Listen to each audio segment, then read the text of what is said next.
안녕하세요. 만잡사입니다. 페르마의 마지막 정리 2부 시작해 보도록 하겠습니다. 1부에서는 수학의 아버지라고 불릴 수 있는 피타고라스가 죽는 것에서 마무리가 되었죠. 그게 한 기원전 500년쯤 될 겁니다. 그런데 이야기의 무대는 갑자기 기원 후 1600년으로 옵니다. 사실 제가 이 이야기를 풀어가기 위해 중학교 때 읽었던 여러 책들을 뒤적거려 봤는데 딱히 피타고라스 시대, 그러니까 고대 그리스 시대와 중세 시대 사이에 특별한 수학자가 있지는 않더라고요. 고대 그리스 하면 앞서 말했던 피타고라스부터 시작해서 우리가 교과서 지수의 법칙 쪽에서 봤던 에라토스테네스나 자기 무덤 비석을 방정식으로 써놓은 디오판토스나 하여튼 무슨 스자로 끝나는 수학자들이 많고, 중세 시대에는 이 영상의 주인공인 페르마부터 시작해서 그 유명한 가우스, 오일러 등등 불세출의 수학자들이 많죠. 그런데 그 사이의 시대인 로마 시대나 서로마가 멸망하고 국가들이 각자 독립한 이후 시대의 역사에서는 딱히 괄목할 만한 수학자가 책들에 언급되지를 않더라고요. 물론 제 지식이 짧은 부분일 확률이 크니까 혹시 아시는 분들은 댓글로 네임드 수학자들을 달아주시면 나중에 기회를 잡아서 달아보겠습니다. 저도 궁금하네요. 그 1000년이 넘는 세월 동안 유명한 수학자가 없지는 않았겠죠. 하여튼 이제 이야기의 무대를 중세시대인 1600년대로 옮겨보겠습니다. 이 당시에는 정말 유명한 수학자들이 많이 태어나는데 대표적으로는 여러분도 잘 아시는 데카르트도 태어납니다. 아시죠? 그 나는 생각한다, 고로 존재한다 이 말 한 아저씨요. 그리고 우리 영상의 주인공 페르마 형님도 이때 태어납니다. 정확히는 1601년입니다. 페르마는 프랑스 서부에서 태어났고 나름 유복한 집안에서 태어나서 그 당시에는 쉽지 않았던 대학교에 진학까지 합니다. 가끔 사람들이 페르마가 수학을 업으로 삼는 수학자로 알고 계신 케이스들이 있는데 사실 페르마는 수학하고는 별 관련이 없는 공무원이었습니다. 그 당시에는 희귀한 대졸이라서 시의원도 하고 판사도 겸임하고 있었습니다. 이때는 공무원 업무 분장이 확실한 시대는 아니었으니까요. 그리고 기록에 따르면 페르마는 나름 유능한 공무원에 속했다고 하네요. 그래서 고속 승진을 해서 프랑스에서 사회 지도층에 속하는 사람들만 이름에 쓸 수 있는 드 칭호를 획득합니다. 옛날에 프랑스 대통령 샤를 드 골처럼 페르마도 피에르 페르마에서 피에르 드 페르마로 타이틀을 갈아끼게 됩니다.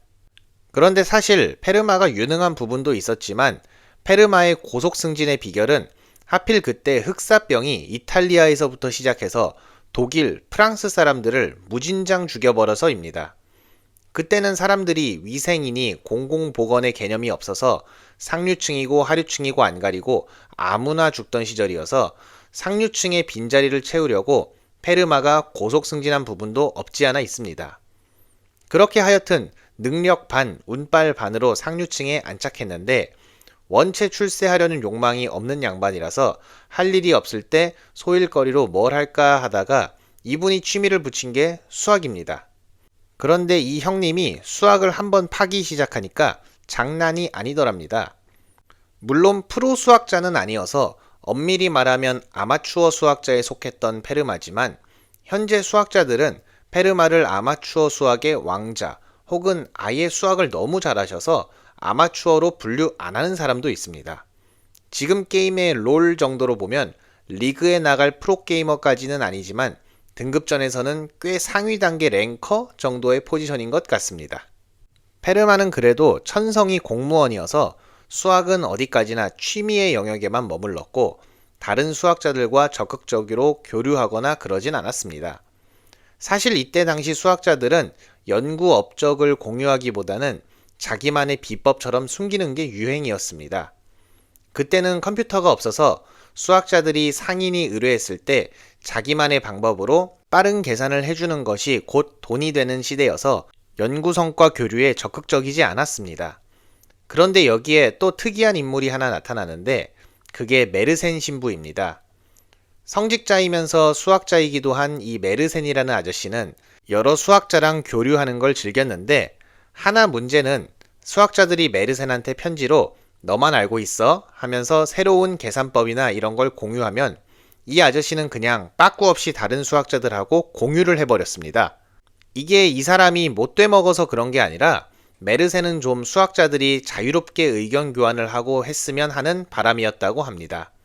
이야기가 좀 샜는데 하여튼 이 메르세는 페르마하고도 교류를 했는데 그렇게 요청을 해도 페르마는 자기 연구 결과, 즉 증명을 공개하지를 않았다고 합니다.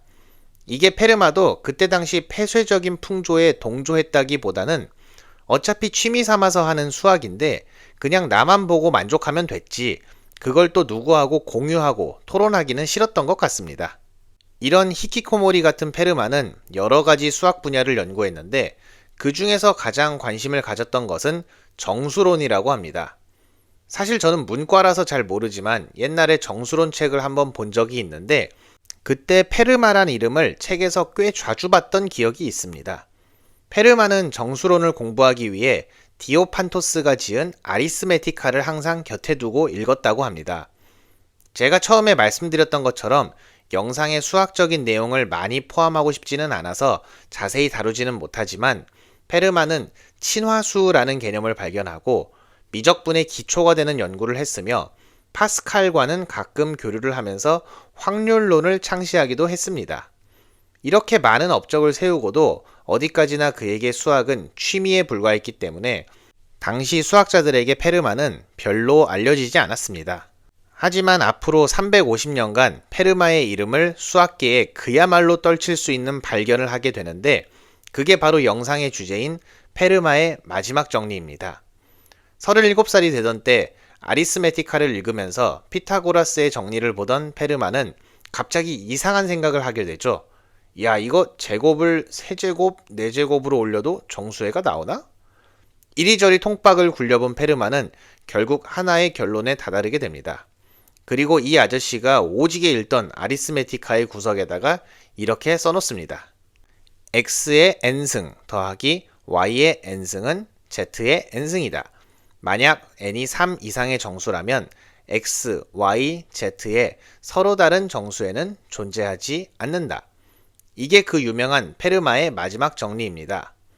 그리고 페르마는 앞으로 수백 년간 수학자들 머리를 뜨겁게 해주는 멘트도 하나 달아놓습니다.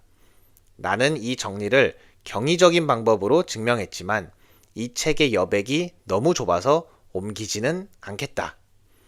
그러니까 쉽게 말해서 난 뭔가 지리는 아이디어로 저 정리 증명했음. 니들도 해봐라. 약간 이런 뉘앙스죠.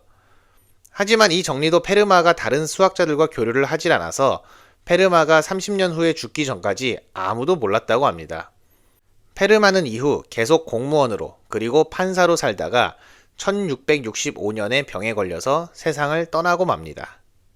그리고 페르마가 남긴 수학적 업적들도 함께 다 없어질 뻔했지만 페르마는 똑똑한 아들이 있었습니다. 페르마의 아들은 뭔진 모르지만 하여튼 아빠가 수학을 굉장히 잘했다는 건 알아서 아버지의 생존 기록들을 모아서 출판했습니다. 페르마는 페르마의 마지막 정리처럼 엄청나게 많은 정리들을 증명 없이 엄밀히 말하면 남 머릿속에서 이미 풀었음 이렇게 적어놓고 떠났기 때문에 당대의 수학자들은 페르마의 정리들을 증명하려고 달려들었습니다.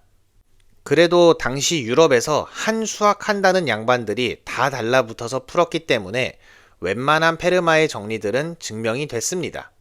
하지만 저 페르마의 마지막 정리만큼은 난다 긴다 하는 수학자들이 다 달라붙어도 도무지 풀리지가 않아서 난제로 남아버렸습니다. 그리고 이후 350년간 온갖 사람들이 증명을 하기 위해서 달려드는 바람에 재미있는 에피소드들이 많이 생겨납니다. 여기서 첫 바따로 페르마의 마지막 정리 증명에 제대로 도전한 아저씨가 나오는데 그 사람이 바로 불세출의 수학자라고 불리고 만잡사가 가장 좋아하는 수학자인 레온하르트 오일러입니다. 이 이야기부터는 3부에서 이어가도록 하겠습니다.